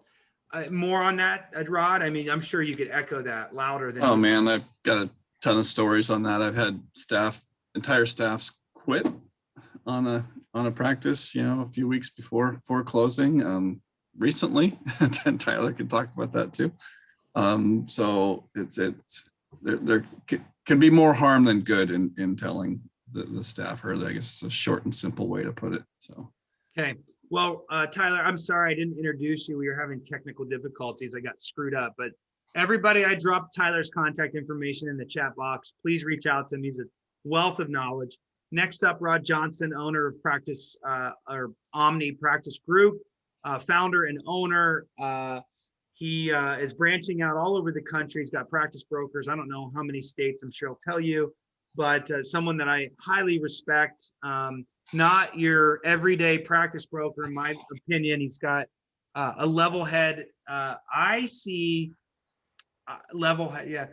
He's level-headed about how he approaches deals. And what I mean by that is a lot of brokers think of these as transactional. Rod thinks of them as fits. I can't overemphasize that. He wants to find the best fit for a practice. And so that's my favorite thing about him and Omni as a whole. I will say this. I don't see any questions. I'm disappointed about that, but I can't force you. But here you now have a practice broker who will never be representing you buyers until you're ready to sell 30 years from now, 20 years from now.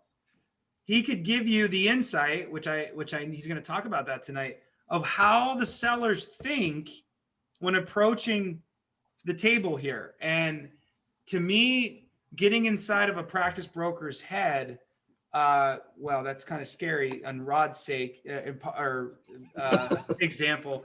It could be a really good thing is what I'm trying to say. So Rod, take it from here. Take it from Okay. here. You guys see my screen okay? No. All right. Let me see. Are you the host? Pretty sure Yeah, I am. you are.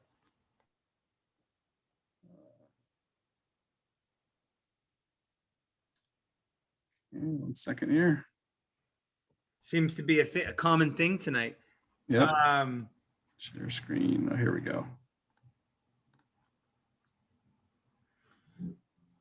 5, 4. Yes, we're in. Thanks, Rod. Okay, cool. And then, folks, Rod will probably be 20, 30 minutes, depending on what we talk about.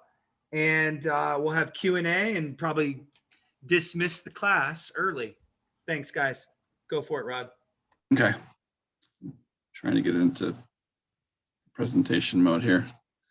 All right. Hey, everybody. I'm Rod, as Mike said, with the Omni Practice Group, and I'm going to primarily talk a lot about the valuation side of things and look at it from kind of both perspectives, the buyers and the sellers. But you know, in the past, I've talked primarily about how to do the calculations and from a technical point of view. But I'm going to also talk about what goes into a value and how you can increase and decrease the value from a buyer's perspective, looking at a practice as well as the seller. So some of you, majority of you are probably familiar with us. This is our team here. This is everybody. We have a pretty diverse team, several dentists, which makes us unique from other brokers, as we have several dentists on our group with Cindy Polly and Frank Shabaka. We also have Jen Bennett, who has done dental assisting and been in the dental field for a long time. We have CPAs that work with us, and myself. I've done real estate and I've been doing this for 15 years and sold several hundred practices and valued probably over 1,000 practices. If you want to really get into valuing a practice, you know, this is the book that you need to buy. So it's not exactly a fun book. It's 3 inches thick, and I'm sure Mike's seen this before. It's all about business valuation. So people look at valuations like, oh, you just take 80% of collections and you're done. It's like, well, no, that's the first page. So it's much more to it than that. So Hey Rod, can you, is it in presentation mode? I can see it. It's just not very big. it is on my screen, but let me redo it here. I can see it. It's just a little smaller. Yeah. It's fine. Go for it. You're all right. Okay. Let me see. Sorry about that. I don't know what's going on. So when we talk about valuations, you know, there are different types of valuations. When we do a technical valuation, we use formulas and methods, and there's probably hundreds of different methods that you can use to actually value a business or a practice. You know, there's really just a few that are acceptable to people. And there's also market value, and market value is basically what a willing buyer and a willing seller are willing to exchange a good or service for, all things being equal. So those values may or may not be the same. In fact, when we do the valuation on a practice, we're typically pretty darn close, but occasionally we'll get a practice that from a valuation perspective, using technical analysis, say it's in downtown Bellevue on a corner street with not great margins. There might be a lot of good things about that practice, but from a technical perspective, it may be only worth 70% of collections because it doesn't cash flow. But because of the desirability of that practice, it's actually going to be a very desirable practice. So it actually may sell for more than 70% of collections. Next, we have the rule of thumb valuation that everybody quotes, and the sellers all think the rule of thumb is 90 to 100% of collections. Buyers all think that the rule of thumb is 70 to 80% of collections. It's kind of like saying that all cars are worth 70% of the original purchase price. So rules of thumb, we throw them out the door. There's idiosyncrasies to every single practice. There's good and bad things about a practice. So you kind of have to look at all the variables of the practice, the location, the margins, the staff, the goodwill, the reviews, everything in a practice, especially the cash flow. So what affects the value of a practice? Is it the equipment? Is it the location? Is it the staff? And the answer, as Mike kind of talked about, it's really the cash flow at the end of the day. You can have a practice that hasn't been updated since 1940, but its overhead is 40% of collections, which we actually sold a practice last year just like that. It hadn't been updated in a long time. Old chairs, old equipment, like really old stuff, but he wore out his wheelbarrow taking money to the bank. It was just a cash flowing practice like crazy. So that made that practice a really valuable practice. So it really comes down to cash flow and how well that practice is run, and how well they're doing. So how do you increase the value of a practice that you're looking at? That should be something you look at when you're buying a practice. It's like, okay, how do I take this practice that's doing 600,000 or 700,000? How do I get it to $1 million? Well, if you look at quickly, you really can't do it quick. There's no one way. In fact, sellers ask us this all the time when they're a year away from selling or 6 months away from selling. It's like, what can I do to quickly get my practice value up? And the answer is you can't. There's no way to take your practice from a value of 900,000 to 1.2 million in 6 months. It's just not possible. Banks and people who do valuations typically take a 2, 3, and sometimes 5-year view. Most banks are just a couple, 2 or 3 years to take a look at a practice, the numbers. So doing something in 1 year doesn't help. The calculation to increase the value, it's two-headed. There's the revenue side of things and there's the expense side of things. You want to either increase the revenues or decrease the expenses or both. So you have to look at revenues and look at marketing and the procedures and hygiene, which Mike talked about quite a bit and he can help you with. Or you look at the expenses, and something we see quite often is the staff. The practice is either overstaffed or the staff has been there forever. They get 3 to 5% raises every single year for the last 20, 30 years. And the practice at one point was doing 1.5 million. Now it's doing 800,000 with the same staff that have been getting raises for 20 years. And their staff payroll is 40 to 50% of collections. So we see that quite often. So you have to ask yourself from a buyer's perspective, how do you fix that? And so you potentially lay people off. You call Mike, he'll help you fix that. So, increasing revenues to grow your practice after you buy it. You got to get more patients, as Mike talked about. Marketing. You can do more procedures. If the practice isn't doing endo or oral surgery or ortho in the practice, and you like to do those things, that's a great opportunity for you. So if you see a practice that isn't doing those things, you don't toss it out. You say that's a great opportunity for me to grow this practice and increase the value. Mike talked about hygiene and SRPs and those types of things.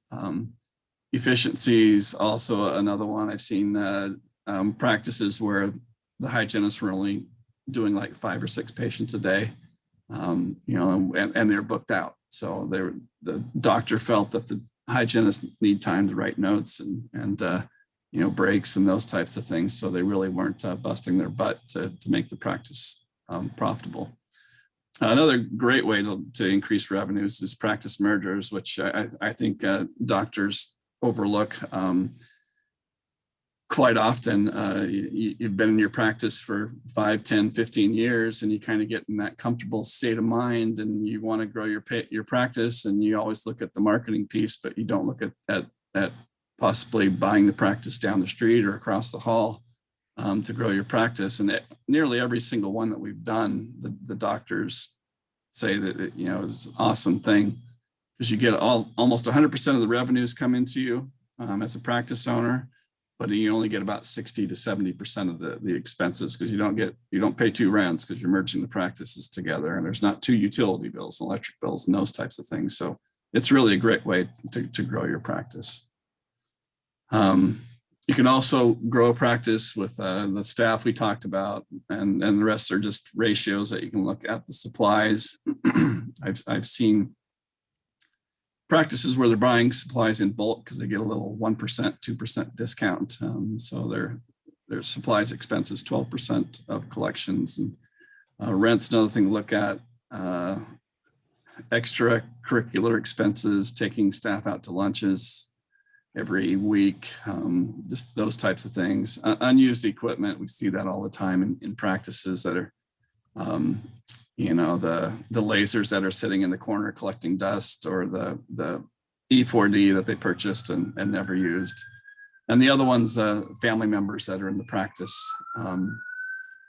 You know, we see that quite often where they're hiring their kids to do the cleaning, which they just come in and mop the floors one day a month and get paid, you know, $500 or $1,000 or $2,000 a month, or the wife that does the books and she's getting $100,000 a year. Flip side of the coin, what decreases the value in a practice that you're looking at? When you're looking at a practice, there's little to no cash flow. Is one of the things. The dentist is no longer in the practice. They were there and now they're gone. They're short-term associates. They keep changing associates every 6 to 12 months. The owner passed away, quickly decreases the value. We use, basically it's about 10% of the value for every week that the dentist isn't in the practice and the practice is closed. So that value goes down very quickly. Practices that don't have a good hygiene program are usually valued less. Basically, they're emergency type practices, just getting the quick fixes. Abnormal practices are another area. Holistic practices is an example of something that's a little bit unusual. We don't value those as high as a regular general dental practice. Too many welfare patients, higher interest rates will actually bring the practice values down because the money's not as plentiful. Currently, interest rates are low, so it's a great time to be buying practices. So it's something to take a look at. The economy not doing as well, and supply and demand of practices. So good practices do sell quick. So when you get one, you want to jump on it as quick as possible. Valuation methods. Now we're going to get into the kind of the methodology of things. I tried to make this simple and hopefully pretty straightforward. So like I mentioned before, there's a lot of different methods, but the 3 most accepted methods are the book value method, which is the value of the assets minus equipment or plus the equipment and goodwill. Historical sales, which is past sales price of practices, and the capitalization of earnings method. And this is, I'm a member of the National Association of Practice Brokers, and these 3 methods are what most brokers use to value a practice. It's the most common way to do it. The first step in valuing a practice, we value practices for many different reasons. We do them for courts and divorce and to sell a practice, for mergers and all types of different things. And we kind of take a look at that when we start. Mike talked about recasting the financials or adding back non-operational expenses in the practice. So we start with the tax returns. We basically use the 3 to 5 years tax returns, starting and adding back the dentist's salary that he pays himself every year. We look for family who's getting paid. We look for any extracurricular activities, lunches, cars, just anything that's out there that they're paying. We've had people, they'll run everything that they have for their house. They'll run it through their practice. So they'll go to Costco shopping, and that's now in office supplies. And so we look at all those things, and to add all the non-operational expenses back into the practice to figure out what the adjusted net income is. That's typically what we use. So, and if there's anything above normal too, if dental supplies are 15% of collections, we'll bring that down to a normal rate. Then we jump into the methods, the book value method. So we have a value for goodwill, which we'll talk about here in a second. And then we have a 3 months supply of dental supplies, which we put in. And then we have a value for equipment. We either get an appraiser to do a value for the equipment, or we take a book value for that. So that gives us the first value. And to get the value for goodwill, it ranges from 75 to 200% of the adjusted net income in the practice. And, it's kind of an arbitrary number. It's just like, well, how do you determine? We look at a number of factors. We look at the location of the practice. We look at how well the practice is being run with the margins, what their reviews are like, what type of technology do they have? Is it a marketable practice? Is it in a good location, well run, those types of things. So if it's those things are all positive, we'll be closer to 200%. If those things are all negative, we'll be closer to 75%. If it's in between, we'll be somewhere in the middle. So, and then we multiply that by the adjusted net income to get the value for goodwill, which the value in the practice is about 85% of the value of the practice is in goodwill of the practice. There's really not a whole lot of value in the equipment. The second one is the historical sales, which you can argue is like, well, you just said rule of thumb is a bunch of crock, but this is different. We actually have historical sales. We've sold hundreds of practices over the last 15 years. We're also a member of the National Association of Certified Valuation Analysts. We have databases that we can access information on dental practice sales, so we can actually get that data by zip code and figure out what sales are selling for in Federal Way or Yakima or Spokane, so we can get statistics and figure that out. So we just take that times the weighted average collections number to get the historical sales number. So that's the second method. The third method is a little more complex. It's the capitalization of earnings, where we back out the doctor's salary, but then we put back in what an associate would make if you paid an associate to run your practice. So typical associates make about 35% of collections. So we add that back in, and that gives us discretionary earnings. We divide by capitalization rate, which can range from 20% to 50%. And that's, again, similar to the goodwill value. It's based on margins, location, and a bunch of other different factors. So that gives us the capitalized value. After that's all done, then we add the three together. So that's how we get the value for that particular practice. So this is just a quick sample valuation. I can run through it fairly quick, I think. We have this practice on the left. The adjusted net income has $1 million in collections, $800,000 expenses, net income of $200,000. And these are all the add backs that we talked about: the owner's salary, travel, office supplies, the wife's salary, who really doesn't do much in the practice, but she's making $50,000 a year. So the add back totals $200,000. So tax return said it had a net income of 200,000, but after we do all the adjustments, the true net income in the practice is $400,000. So that's kind of an important thing, because quite often we get buyers who come to us, and sometimes this net income number from tax return can be negative. And they say, how are they living? They have negative net income. It's like, well, once you do all the add backs, it's like 500 grand. So that's the important number, the adjusted net income. And then we jump over to method one, the asset accumulation or book value method. We have asset book value, and this just came from a depreciation schedule, is $50,000. And then we do a goodwill calculation, 400,000. This is a pretty good location, good practice, pretty well run. So we multiply 400 times 150,000 to get the $600,000, and that gives us the value of 850. So from there, we jump to the historical sales. We see that practices in this location sell for 70% of collections.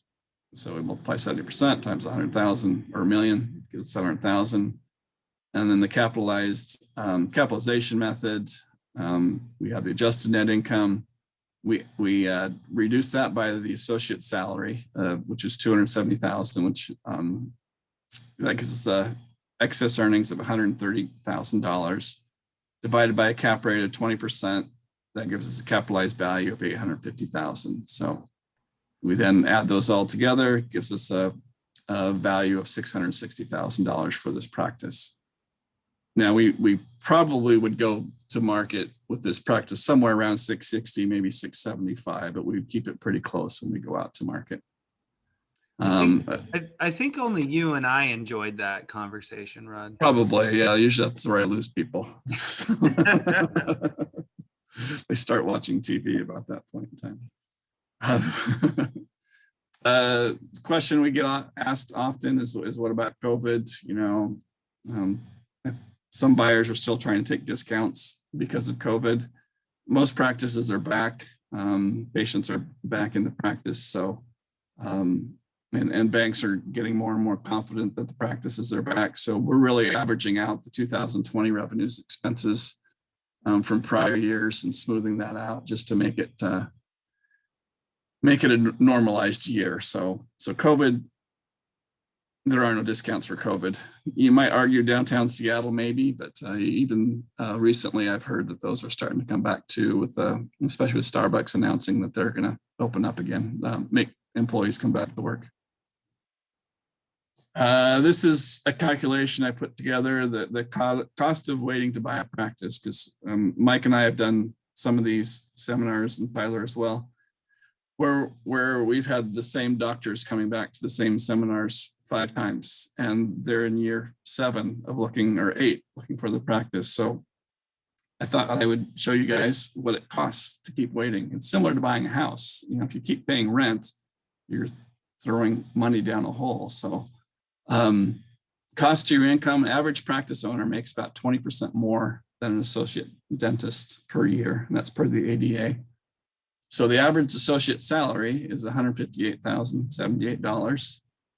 The cost of waiting is you're losing out on that additional 20% per year. So you're losing out on about $31,000 per year for your income. So over a 3-year period, if you don't buy a practice for 3 years, you're losing out on close to $100,000 in income.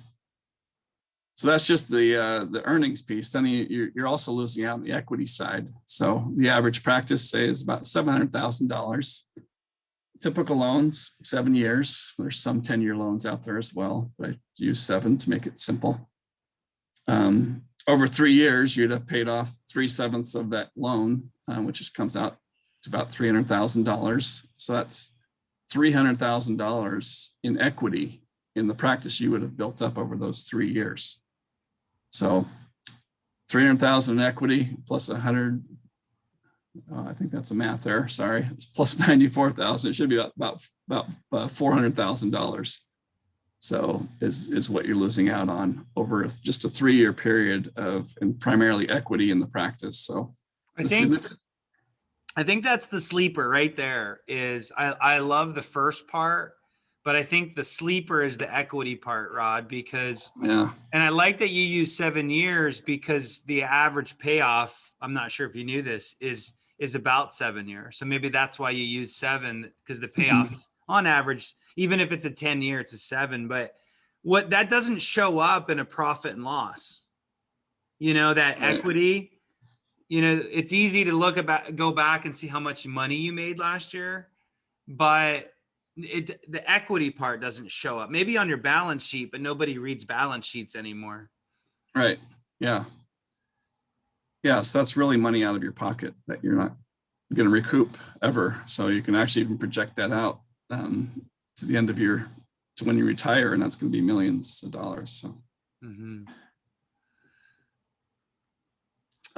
Is that it, Rod? that's it. So yeah, any questions? Dude, we got a bunch of people sleeping out there. I don't know what's going on. Let's close this down, Rod. Oh, that's good. Register on omnipg.com. That's cool. That's super smart. And then, yeah, I've noticed you guys have been so active with your social lately, practices and whatnot. So I highly recommend that. On our poll today, if you want to close down the PowerPoint, and we could just chat offline here, but going back to the poll here, no one's asking questions. So now's your time, folks, to do that. Ask questions, get the most out of this tonight. We'll wind down here in the next 10 minutes. So give you some time to chat or Q&A. But going back to the poll, really interesting that there's kind of a mixed bag of how people are trying to find practices.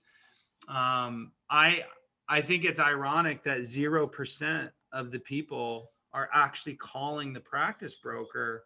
The practice website, I don't know, Rod, you tell me. You guys are pretty good at keeping yours active, but if you don't have a relationship with the practice brokers, and what I mean by that is an actual relationship where Rod knows your name, you're not going to get in line to find a really good practice, because most of these practices are selling really, really fast. Any comments on that, Rod? Yeah, no, I agree. And if we get a practice, say in Puyallup, and someone's actively telling me that they are looking for a practice in Puyallup, and that's the first call we're going to make. People ask us if we have pocket listings. I mean, we do have pocket listings where a seller, for example, will say, hey, if you ever find a buyer looking for a practice in Fall City or Enumclaw or wherever, let us know. But we don't have pocket listings where we don't actually list the practice. We put everything on our website, and we have a great group that does our marketing for us, and they put everything on social media too. So we get the word out when we get a practice. But if we know of a buyer in that area right away, we'll make a phone call or shoot. Well, I mean, I can talk to that out of the however many buyers I'm working with now. You and we jump on the phone, and if someone's in your area, we'll put a deal together. So I can't overemphasize the relationship piece of this industry. Just checking websites. If it's on a website, it's been sitting for a while, folks. I mean, that's the practice that isn't selling very easily. So is that the practice that you want to buy, or do you want to buy the practice that Rod is literally valuing today? It's not marketed yet. And that's what people mean by pocket listings, but it's not really a pocket listing. It's just what's coming up soon. And having a relationship with Rod or myself, or even Tyler gets word about some deals before they happen. So this is truly a relationship business, and I would emphasize that more. I see a question here for Lease. Leases, Emily, thank you. How many years would be a safe to sign, be a safe one to sign? So how many years? I can tell you that my answer for what the banks require and what I want to see are kind of two different things. Most banks want 10 years. There are some banks that would only require 5. I don't know why a bank would ever only require 5. That would scare the crap out of me. Tyler, I like 10. Why do you like 10? I have a reason for why I like 10. 10 years on a lease or 10 years on the note? 10 years on the lease. I think that 10 years on a lease is important because you're not going to be able to afford to build out or move a practice until at least 10 years. That's exactly right. I couldn't agree more. We were in a deal this week where someone was talking about a demolition clause, and demolition clauses, not to get too crazy here, but it's when the landlord has plans to drop your building to the ground and maybe develop it or sell it or whatever. No, not sell it, but demo it. And Tyler and I have been on some deals where we had to actually calculate how many years our client could be in the practice and how much debt they would be in still after 2 years, 3 years, and then decide that at the end of that 2 or 3 years, their loan balance would be X. The landlord could kick them out and demo the building. And would they be able to afford another loan with the same business? So you have to start kind of working backwards there, figuring out how much you could actually take on debt, how much more debt could you take on to relocate. And it is very expensive to build out a space. I saw that in the poll. There's people thinking about startups. I'm seeing 600,000 or more to build out a brand new space from scratch. Imagine taking a $600,000 loan on top of the acquisition loan you just got 2 years ago. So my answer is 10. Tyler, I think the longer the better. Rod, I know you would agree with that too, right? Oh yeah. Yep, absolutely. Yeah. Okay, questions are starting to, questions. One other question. All right. Is it worth it to go out on my own as a 52-year-old vet? Oh, cool. Is that a DVN? It's a vet, right? Yeah. Yeah. I'm gonna let Tyler and Rod take this one. I'm not a vet specialist. So Tyler, Rod, what would you say to that? Yeah, the like mentioned, practices are typically paid off in 7 to 10 years. So if you're planning on working, and I know vets like to work as long as they can. So if you're planning on working 10, 15, 20 more years, then yeah, absolutely. Yeah, I wouldn't hold back. If a dentist asked me the same question, I would ask the question, how many more years do you want to work? Because based on Rod's last slide, there's an equity piece that gets paid off. Your loan gets paid off in 7 years. So if the answer is inside 7 years or outside 7 years that you're going to retire, there's a big opportunity there to sell your practice at the end of that shorter career of 10 or 7 years. So that's what you would be missing out on if you didn't get into ownership. Tyler, any thoughts about that? I think that veterinarians do much better than dentists in startups. And so that there's always, not in the sense that dentists do bad, but I mean it in the sense that there's a much bigger pay disparity between the owner of a veterinary practice and an associate veterinarian than there is between an associate dentist and the owner of the dental practice. And so if you're have the energy and you've got, like Rod said, 7 or 10 years in you of practice, you're just walking away from money if you don't want to do the ownership part of it. And that's a lifestyle thing too. So I'm respectful of that. Everyone's different. Yeah, I think we got our answer past 10 years. So the answer is heck yeah, take a run for it. There's a lot of benefits to that. I would like to jump back to the poll. There are a lot of people in this crowd that's interested in startups. I do a ton of startups. Tyler does a ton of startups. Omni does a ton of startups. So this is not an acquisition only. We're going to sell you only acquisitions tonight. Let's have a roundtable real quick about the value of an acquisition versus a startup and a startup versus an acquisition. I'll lead the discussion and throw it over to you two. I always say that the opportunity cost of doing a startup. So there's opportunity costs. It's not a real cost, but it's the opportunity cost of doing a startup or instead of an acquisition is probably the first 3 years of income on an acquisition, because the startup isn't going to ramp up really, really fast. His history says that you're going to slow grow. You're not going to ramp up as much as we all think you will. I've seen the statistics as an ex-banker. We used to track at B of A, we used to track every year what those collections were by region. And it wasn't like a hockey stick. It was not. It was slow growth. And so the first 3 years, 4 years, if you were going to buy a practice making more than 200 grand, you would add up probably about 100 grand every year for 3 years. And that would be the opportunity cost. But a startup can get there. It absolutely can. It's just the beginning years, you're losing some of that income that you might have as an acquisition. However, and I want you guys to kind of free talk this too, but however, there's so many benefits to a startup as well, because you get to pick a high growth area.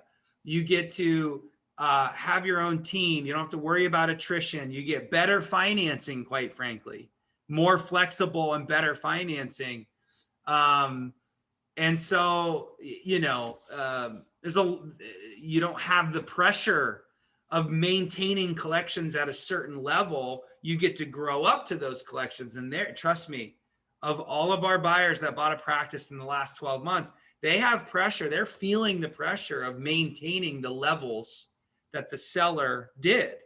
And so you don't have that stress. It's a different kind of stress, but they don't have that stress. So I don't know. I'll open it to Tyler. Why don't you've been quiet? Give me your startup thoughts.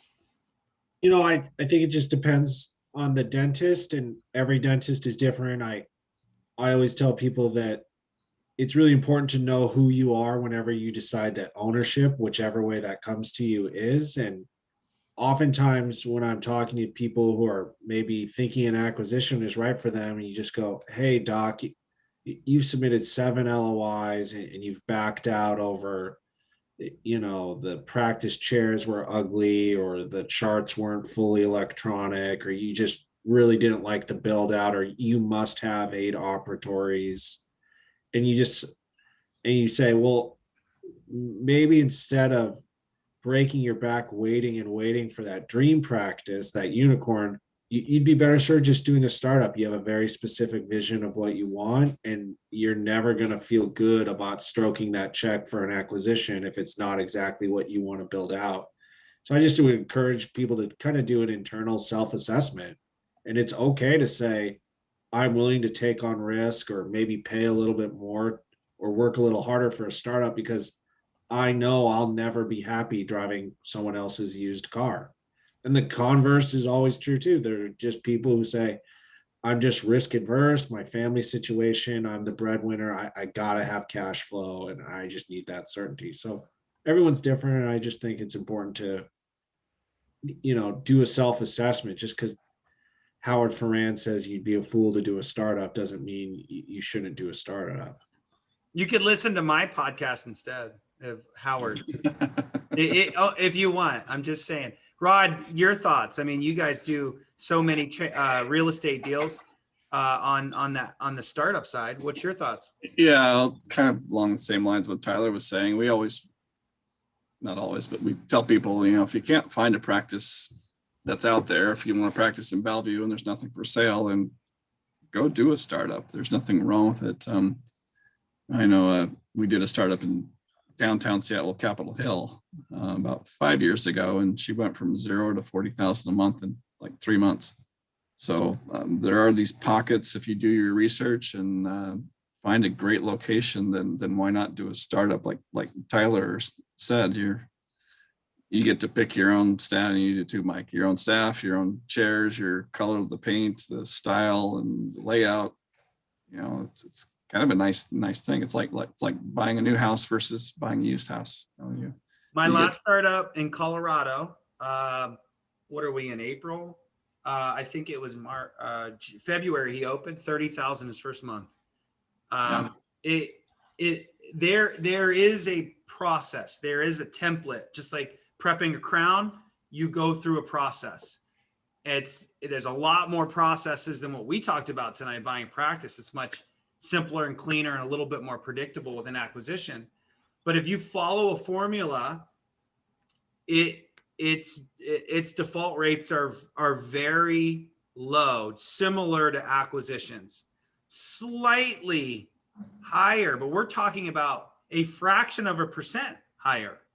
You're still 99% success rate, startup or acquisition. So it's just about working through the process. And that actually is exactly what our podcast is, self-servingly. We're walking through a startup from literally episode 1 is what your vision is all the way through. Tyler and Omni both got interviewed, and we are working through that process. One of those is lending, and there's a question about lending. Stephanie, thank you for asking why better financing. Such a good question. The reason I say better financing is because when you do a startup, the lending is easier because they know you're going to slowly grow. And what they actually do is they discount your payments very, very low. They stair step. I used to sell these loans. They stair step your loan payments. Unlike an acquisition, you're bam, full boat right in your face. Sometimes you'll get 6 months interest only. That's nice for an acquisition. But for a startup, they'll give you a less than interest only payment their first year, second year a little bit more, third year a little bit more. And I think about the fourth year, you hit that big boy payment. So they're giving you, oh, we lost Tyler. He's pissed off again. They're giving you the ability to ramp up. You also get free rent. Omni, real estate side of their business, Steve Kikikis and the rest of the real estate folks around the country will negotiate great rates for you. Unlike acquisition, and let's have that conversation, Rod. When you're doing a startup, the palette is empty. Acquisition, it's pretty much filled in. You just get a couple little details to renegotiate. So startup, what are some great things about the lease on startups? About the lease, well, you talked about free rent, and Steve's great at getting tenant improvement credits. So we've got anywhere from $20 a square foot minimum up to 100 plus square feet. So he's great at doing that. Like you talked about it's a blank palette. You get to go in and paint your own picture and build your own practice.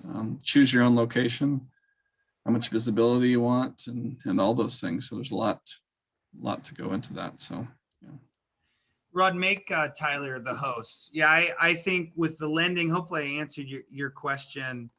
I think that was Stephanie. Yes, Stephanie, thanks for, I guess I say the interest rates are actually a little bit higher, but I don't think, as an ex-banker, I don't think of lending as interest rate focus. I think of structure focused. And as the structure goes, it would be nice if you had lower payments when you first become a brand new owner, because then you can save more cash, and that stress of making those big payments is less of a burden on you. That's what I mean by that. So just a little bit better structure. I guess I should be not so generalized, but big picture. Yeah. The lending is a lot more flexible for startups. Tyler, thanks for joining us tonight. I much appreciate that.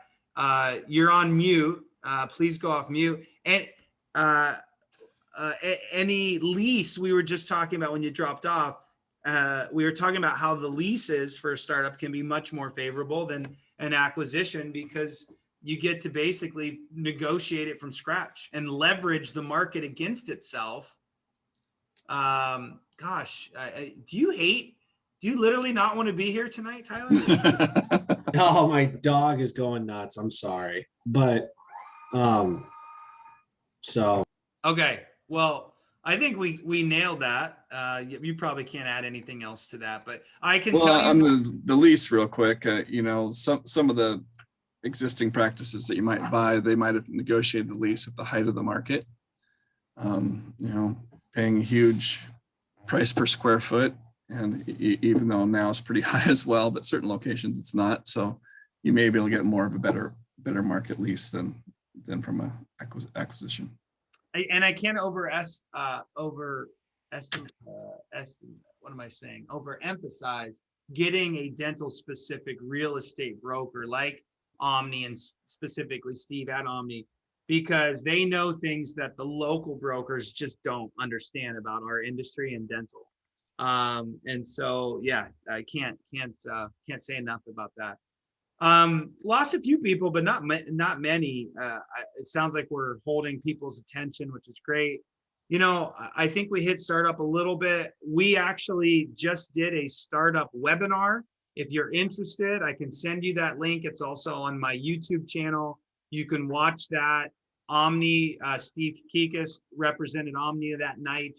We covered how to do a startup from kind of start all the way through. So if you're interested, jump on that. You know, folks, last thoughts on my side.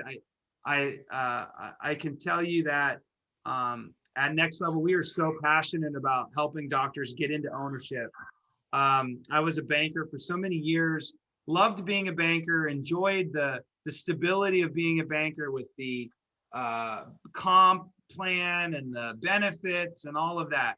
But what I can tell you, I'm sitting here today telling you that doing Next Level and going into business for myself was the best decision that I have ever made. It was great making good money and having stability from a bank, but going in and doing what I do and doing what I love and owning that whole process, best decision I've ever made in my career. And it will be the same for you. So whether you do a startup or buy a practice, do it sooner than later. And if it's COVID that's scaring you, don't let it. Because like I said, there's so many doctors that we're helping today that are just absolutely crushing it right out of COVID. So those are my last thoughts. We love what we do. Please reach out and set up a call with me if you're interested. I guess we'll go in order. Tyler, final thoughts? Thanks for hanging in there and dealing with my technical issues. And I always say that working with dentists is one of my favorite parts of my job, because you guys are so smart, you're so educated, you're driven, and you're one of the last medical practitioners, other than veterinarians, who hang their own shingle.